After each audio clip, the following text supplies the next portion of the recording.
but something very scary happened while she was down to get the MRI. And did you want to talk about that? Sure. Hello, everybody. Happy Thursday. Welcome back to the 18-Wheeler Survival documentary. This is episode 11, and I can't even believe it. Seriously, it's amazing. Thank you for coming back and watching. If you are a returning subscriber or if you are new to the channel, thank you. This is my mom. Hello. Linda, and we are going to pick up where we left off from episode 10. Right. So episode 10, we were talking about how they were going to remove the vent and put a trach in her. But a lot of prayer went up, and when they took her down and they removed the vent, she was able to breathe on her own. So no trach. Hallelujah. And that weekend was pretty crazy. There was a lot of shifting going on. It was New Year's Eve. It was busy.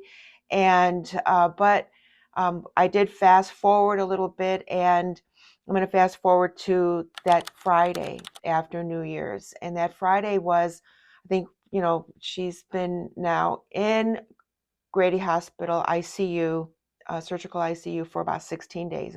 And her Aunt Felicia left that day. She went back to California. She had to go back to work. Tabby stayed for a little bit longer. Thank God, she was such a big help. And the doctors are now trying to prepare her to get more independent and able to do more oral meds, get her off of the get the NG tube out and get the feeding tube out. She had her wrists were tied to the hospital bed because now she's awake, and she was trying to pull her NG tube out, and actually you did pull the NG tube out. Horrible.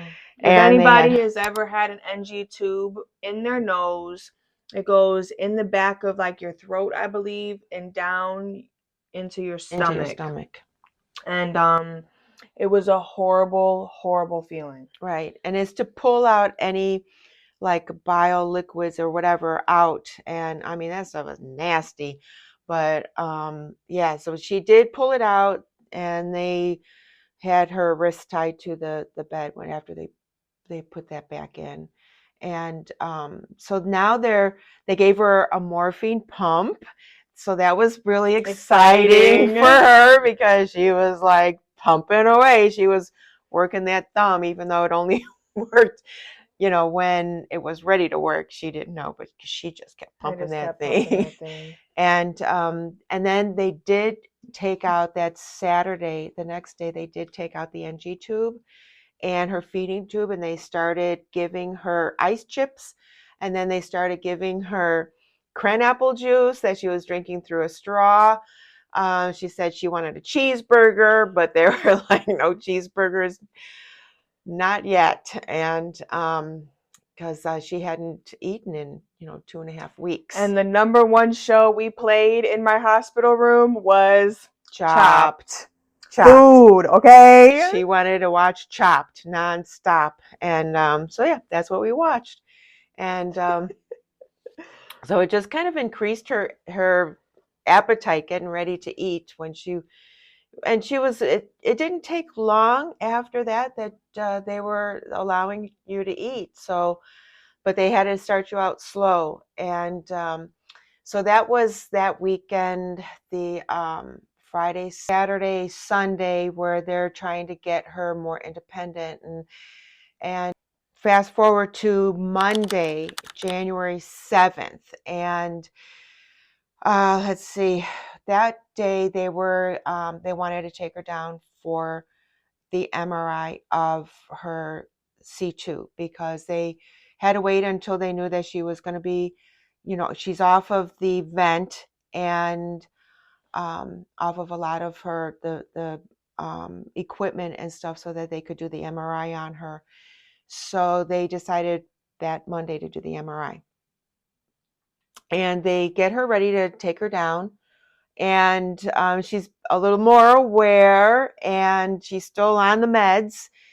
She's still on, the fentanyl and the morphine and stuff. So she's still a little loopy, but she is a little bit more aware.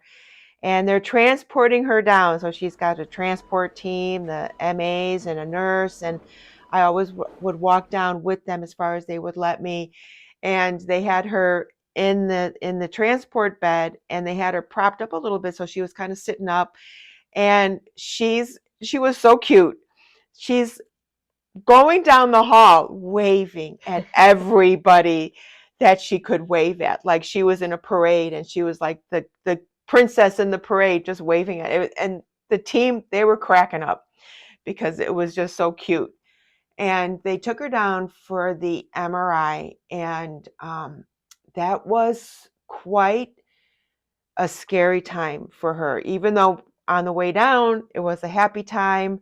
I got to see everybody. Yeah, she got to see people, other faces. and but something very scary happened while she was down to get the MRI. And did you want to talk about that? Sure. So I actually still think about what happens occasionally. So I remember going down to get the MRI done, and I'm by myself in the bed, and being I remember they were waiting to clean up the room that I had to be in for the photos. So they had me waiting in the hallway, and my nurse that brought me down, he left me for a little bit. And then these two girls come up beside my bed, and they asked me what my name was, but because I couldn't really talk, they looked at my bracelet and they saw my name, and they were like, "Yep, this is her." And they were like, "We heard about you." Something about one of them's their boyfriend, I guess, saying that the boyfriend was cheating on them, one of them with me, or we know my boyfriend's been talking to you, or something like that.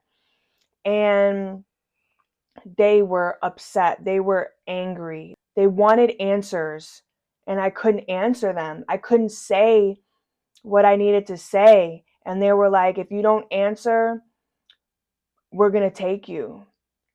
We're going to take you until you answer. So I couldn't answer. So then the male nurse that I had walked past with these two girls standing by my bed, and I'm trying to get his attention.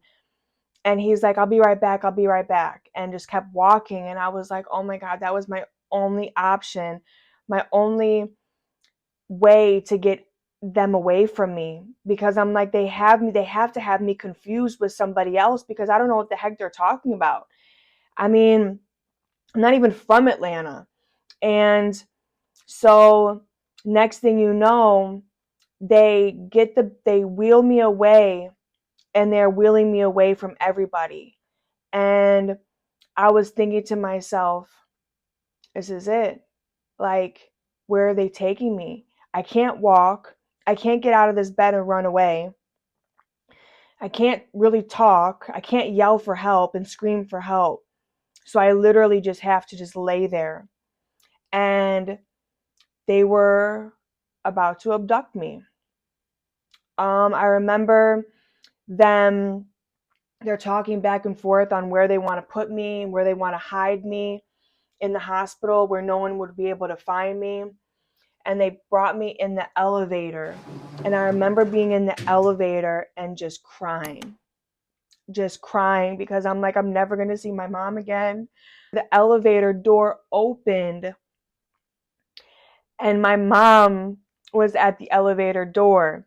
And my mom was like, Sanaya, what are you doing here? I thought you were supposed to be getting a scan done. And right when my mom noticed me, the two girls ran. And my mom got the bed out the elevator and brought me to where I needed to be.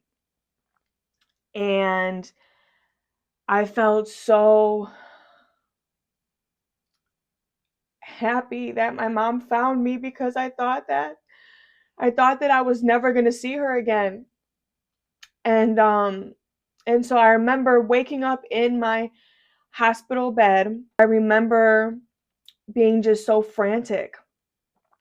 And I don't really remember what I told my mom and what I told my cousin Tabby, but I remember looking in the hallway and seeing that male nurse walk past, and I remember being so angry. Like, you were my only way out. You were my only way out, and you just ignored me. Fast forward a few months later. I mean, we're going to go ahead and go back, but I'm just going to finish this story. That a few months later, after I got discharged from Grady in Atlanta and I went back home to Delaware, I was talking to somebody in my room. I think it was Sean. And I was telling the story of what happened, of what I just got done telling you guys.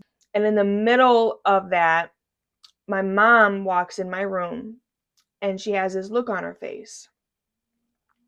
And almost just like she didn't want to tell me something, but she knew she had to. And she said, she was like, I didn't know when I was going to be able to tell you, but I think now is a good time. She said, what you're explaining never happened. And I was like, never happened? Yes, it did. Yes, it happened. These girls, the guy, like the nurse, everything. And she was like, no, Sanaya, you hallucinated. It never happened. Right. So when when she came back from the MRI, and she was frantic, definitely frantic and scared. She told me that, about the two girls, and you said that they tied you up, and and that they basically abducted her. And so I'm like, okay, let me find out what's going on here. So I asked the male nurse that was taking care of her at that time, and I was like, hey, this is what she said happened. And the male nurse said that it's not uncommon for people in her condition and with those meds that they would have different hallucinations. He told me that they had one patient that went down and hallucinated that he was also abducted, and they were removing his organs while he was awake. And of course, his organs were not removed. He was hallucinating. I mean, it was like so real, you guys. If anybody yeah. has ever hallucinated, I mean, it was very real to her. So for us to tell her, no, it didn't happen, she would have panicked even more, because now nobody is listening to her and nobody is believing her. And to her, it really, really happened. So yeah, it was like a couple of months later when I actually had to tell her. Well, before that though, she went ahead, her and the male nurse told me, that the girls are arrested. Yeah. We told her we found them. We called the police. They arrested them. They're in jail. You're safe. They're not going to come back. They won't hurt you. And then she was able to relax. So yeah, we had to tell her that we found them and they were arrested. Yeah, and then months later, I found out the truth. Yeah, and it never happened. And for a little while, I didn't believe it, because I'm like, no, there's no way. Like, why did you wait so long to tell me? This whole entire time, I thought that I was being abducted. And well, I kind of forgot about it because there were so many other things going on. And so when she was telling Sean about what happened, it was like, yeah, I was like, I have to tell you, it didn't really happen, but yeah. Anyways, so that was probably one of the first moments that I remember in the hospital. And it was a frightening one. Frightening, and it wasn't even real. Right. Her first time of, yeah, because she was just now becoming aware and alert, and her first memory I mean, I was. still have like the picture in my head of everything, of the two girls, of everything. Still. Right. Anyways. Yeah, I wasn't by the elevator. I didn't rescue you. And your nurse, I think his name was Reggie. He was with you the whole time. He said he never left. So it was very interesting. But I think we're going to stop here, and I think next episode we're going to talk about the results of your MRI, and then the next steps. I'm telling you, there Oh yeah. was, Also, my mom's birthday was January 9th. yeah, in 2 days And was my birthday. something exciting happened Yes. on her birthday too. So we're gonna get into that in episode 12. So thank you for watching. I appreciate it. If you have not already subscribed, please subscribe and comment and share this to Like, somebody and like it. Please like. And we will see you soon. All right? Bye. bye.